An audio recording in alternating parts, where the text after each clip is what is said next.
नमस्कार दोस्तों, आज का खुलासा न्यूज में आपका स्वागत है और आइए डालते हैं एक नजर 9 जनवरी की खबरों पर। महिला आंगनबाड़ी कर्मचारी संघ की पदाधिकारी महिलाओं ने शामली कलेक्ट्रेट में धरना प्रदर्शन कर एडीएम को ज्ञापन सौंपा, जिसमें उन्होंने मानदेय वृद्धि एवं विभिन्न समस्याओं का समाधान कराए जाने की मांग की है।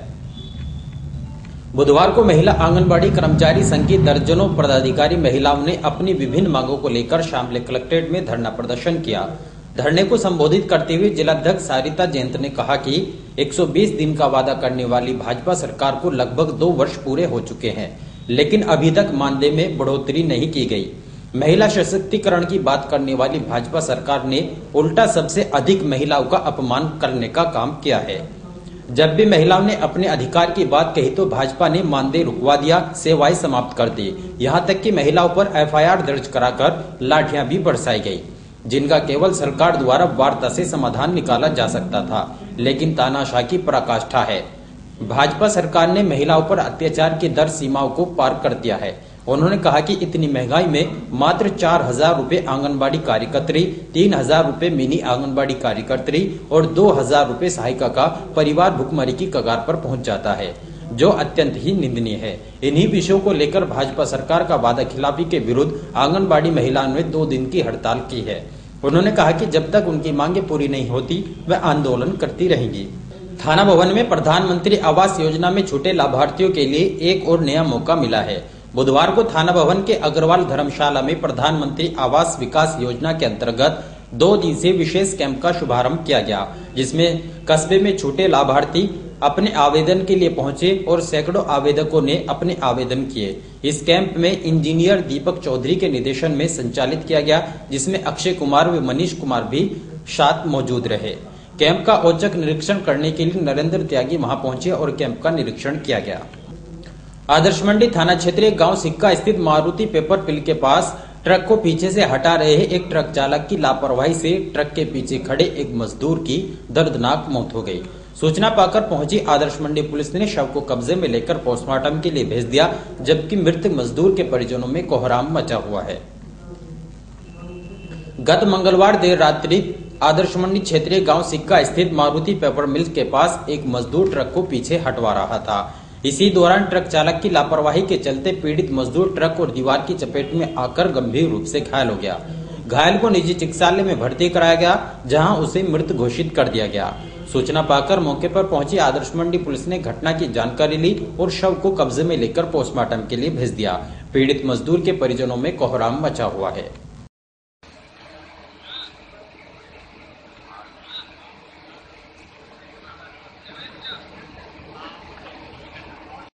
कोई बताते नहीं? हाँ, कौन सा? कोई था शायद जो आप ना मामले के चक्कर में फादर को मात्र आप नहीं करो, मैंने कहा में दादा जो तुम्हें कराना है मुझे बोलो, कोई प्रॉब्लम नहीं। पुलिस आपके साथ है, हम आपका हर परिस्थिति में साथ देने के लिए तैयार है। हम खड़े हैं, पोस्टमार्टम होगा वो भी रात में होगा, वो मेरी रिस्पॉन्सिबिलिटी है, बिल्कुल हमारा काम नहीं है। तुम मुझे सहयोग करो और मैं तुम्हारी अपेक्षाओं का खरा उतरूंगा, बस इतनी बात है। ठीक है, परेशान ना। एक मौत हुई है, मामला जो हुआ ये गाड़ी जो उतारी थी हमने, गाड़ी उतारे हम और गाड़ी उतारने के बाद उसकी सफाई करें, तो मैं सफाई करवा के डाला बंद कर रहे थे। सामने से एक गाड़ी आई, वो लोड थी और उसमें गाड़ी में टक्कर मारी और वो ठिए के गाड़ी के बीच में घुस गई। क्या नाम था जिसकी मौत हुई है? उसका मिंटू था। अब हम अजी उसके छोटी 4 बच्ची हैं, उनके लिए कुछ समाधान होना चाहिए। अब उसके बताओ कौन बच्चों को देखभाल करेगा? अच्छा, पुलिस भारतीय किसान यूनियन के नवनियुक्त कार्यवाहक शामली जिलाध्यक्ष राजू अहलावत द्वारा एक बैठक आयोजित की गई, जिसमें उन्होंने भाग्यों को मजबूत बनाए जाने तथा किसानों की समस्याओं को प्रमुखता के साथ उठाए जाने का आह्वान किया है। भाग्यों के नवनियुक्त कार्यवाहक जिलाध्यक्ष राजू अहलावत ने मीडिया से बातचीत के दौरान बताया कि भाग्यों का मकसद किसानों की लड़ाई को लड़ना है। भाग्यों हमेशा से ही किसानों की आवाज को उठाती आई है। फिलहाल सबसे बड़ा मुद्दा किसानों के बकाया गन्ना भुगतान का है। दुर्भाग्य है कि प्रदेश का गन्ना मंत्री इसी जनपद का होने के बावजूद भी किसानों का भुगतान नहीं हो पा रहा है। उन्होंने कहा कि जनपद शामली के कार्यकर्ताओं में अनुशासनहीनता देखने को मिली है। जो भी यूनियन में रहकर अनुशासनहीनता करेगा उसको बाहर का रास्ता दिखाने का काम किया जाएगा। शामली जनपद में भाजपा पदाधिकारी अपने निजी स्वार्थ के लिए अधिकारियों की परिक्रमा कर रहे हैं, जिससे किसानों की समस्या और बड़े मुद्दे को अधिकारी नजरअंदाज कर देते हैं। किसानों पर हो रहे अत्याचार को जल्द खत्म कर शामली जनपद में एक बड़ा आंदोलन किया जाएगा। उद्देश्य है मुझे जो हमारे भाजपा हाईकमान है यहाँ का सौभाग्यवश को या दुर्भाग्यवश को शामली जिले का प्रभारी बना गया है। आज मेरी यह फर्स्ट मीटिंग थी और यहाँ पे जो आगे के आंदोलन है, जो शामली जिले के किसानों के जो मुद्दे हैं उसको उठाया जाएगा। सबसे बड़ा मुद्दा यहाँ पे गन्ना भुगतान का है। सौभाग्यवश हमारे माननीय गन्ना मंत्री सुरेश राणा जी इसी जिले से हैं और दुर्भाग्य यह है कि सबसे ज्यादा गन्ना भुगतान भी उन्हीं के जिले में रुका हुआ है। आज इसी एजेंडे पे यहाँ बात की जाएगी और जो पिछले मीडिया के माध्यम से जो ऑडियो क्लिप जारी हुई है, मीडिया के माध्यम से ये कहूंगा कि जो उनका व्यक्तिगत मामला है, संगठन से हमारा कोई लेना देना नहीं है। उसकी जांच कमेटी बनी हुई है, जो हमारे राष्ट्रीय अध्यक्ष नरेश टिकैत जी हैं, उन्होंने उसको बर्खास्त किया हुआ है। हमें यहाँ पे भेजा है। थोड़ा सा अनुशासनहीनता यहाँ पे देखी गई। सख्त के तौर पे कह दिया कि और जो अनुशासनहीनता करेगा उसको मैं हाथ पकड़कर बाहर कर दूंगा। किसानों के नाम पर लड़ो। मैं गुटबाजी दूर करने आया। मैं देखो ये सब अधिकारियों की परिक्रमा कर रहे हैं। इनमें जो कंपटीशन है वो किसान की समस्या कैसे हल हो उसको ना लेके केवल यह कि मीडिया में कल को अखबार में फोटो आ जा और जो छोटे मोटे अधिकारी हैं, डीएमए कप्तान है, इनसे हमारी हाथ मिल जाए, परिक्रमा हो जाए। उसके आड़ में कहो या उसके उसमें कहो, किसानों के जो बड़े बड़े मुद्दे में छूट जा रहे हैं। प्रभारी के तौर पे सबसे शुरू में हम अपना ही घर ठीक करेंगे। बुधवार को जमीयत उलेमाए हिंद के पदाधिकारियों की बैठक का आयोजन किया गया, जिसमें जमीयत का विस्तार करते हुए दर्जनों लोगों ने जमीयत से जोड़ा गया। इस दौरान देश में अमन चैन कायम रखने के लिए काम करने का भी आह्वान किया गया। बुधवार को शामली के मोहल्ला सैनिक विहार स्थित मोहम्मदी मस्जिद में जमीयत उलेमाए हिंद के पदाधिकारियों की एक बैठक का आयोजन किया गया।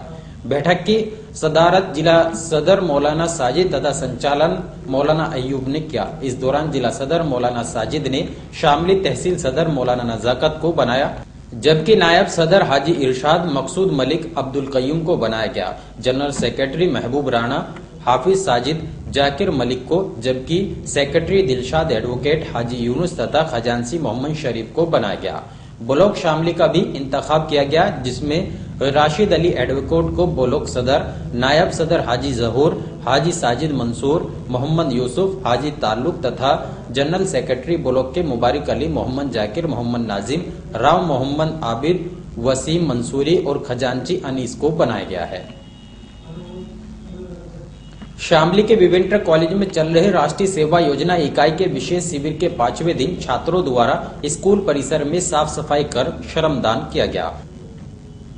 बुधवार को शामली के विवेंटर कॉलेज में चल रही राष्ट्रीय सेवा योजना इकाई के विशेष शिविर के 5वें दिन गांव सिंभालका स्थित प्राइमरी स्कूल में प्रथम सत्र का शुभारंभ मुख्य अतिथि शशि पवार, न्यायपीठ बाल कल्याण समिति प्रबंधक संजय संगल, प्रधानाचार्य SK आर्य, कार्यक्रम अधिकारी डॉक्टर अनुराग शर्मा ने मां सरस्वती के चित्र पर माल्यार्पण कर किया। मुख्य अतिथि शशि पवार ने स्वयं सेवकों को संबोधित करते हुए कहा कि छात्र यदि पढ़ाई के साथ साथ NSS जैसे राष्ट्रव्यापी स्कीम का हिस्सा बनते हैं तो निश्चित रूप से उन्हें एक ऐसा अवसर प्राप्त होता है जिससे वे खुद को आगे बढ़ाने में उनको मदद मिलती है। कार्यक्रम अधिकारी डॉक्टर अनुराग शर्मा ने कहा कि स्वयंसेवक का उद्देश्य खुद को पीछे करके समाज के अन्य लोगों को आगे बढ़ाना है, क्योंकि युवा किसी भी देश को मजबूती देने का काम करता है। इस अवसर पर छात्रों द्वारा स्कूल परिसर में साफ सफाई कर श्रमदान भी किया गया। शामली के RK इंटर कॉलेज में चल रही 3 दिवसीय स्काउट गाइड शिविर का बुधवार को सांस्कृतिक कार्यक्रमों के साथ समापन हो गया। इस अवसर पर बेहतर कार्य करने वाले छात्रों को पुरस्कार देकर सम्मानित भी किया गया। बुधवार को शामली के RK इंटर कॉलेज में चल रही 3 दिवसीय स्काउट गाइड शिविर का समापन हो गया है, जिसमें छात्रों ने सांस्कृतिक कार्यक्रम भी प्रस्तुत किए। प्रधानाचार्य लोकेंद्र सिंह ने छात्रों को संबोधित करते हुए कहा कि जो विशिष्ट प्रशिक्षण बच्चों ने प्राप्त किया है वह निश्चित रूप से अपने जीवन में लाभदायक होगा। सभी छात्र देश सेवा समाज सेवा में कभी भी पीछे नहीं रहेंगे। इस दौरान छात्रों द्वारा टेंट लगाए गए, जिनका अवलोकन करने के बाद टोली को प्रथम, द्वितीय एवं तृतीय स्थान देकर पुरस्कार देकर सम्मानित किया गया। एसडीएम कैराना अमितपाल शर्मा ने सुरक्षा के दृष्टिगत व्यापारियों से बाजारों में सीसीटीवी कैमरे लगवाए जाने के आह्वान किया है। बुधवार को साप्ताहिक बंदी के दिन बाजार बंद रहने के कारण एसडीएम कैराना अमितपाल शर्मा ने कोतवाली प्रांगण में नगर के व्यापारियों के साथ बैठक आयोजित की। बैठक को संबोधित करते हुए उन्होंने कहा कि असामाजिक तत्वों पर निगरानी रखने के लिए मुख्य बाजारों में ऑपरेशन दृष्टि के अंतर्गत सीसीटीवी कैमरे लगवाए जाएं। और इन्हीं खबरों के साथ समाचार बुलेटिन यही समाप्त है। दीजिए इजाजत, नमस्कार।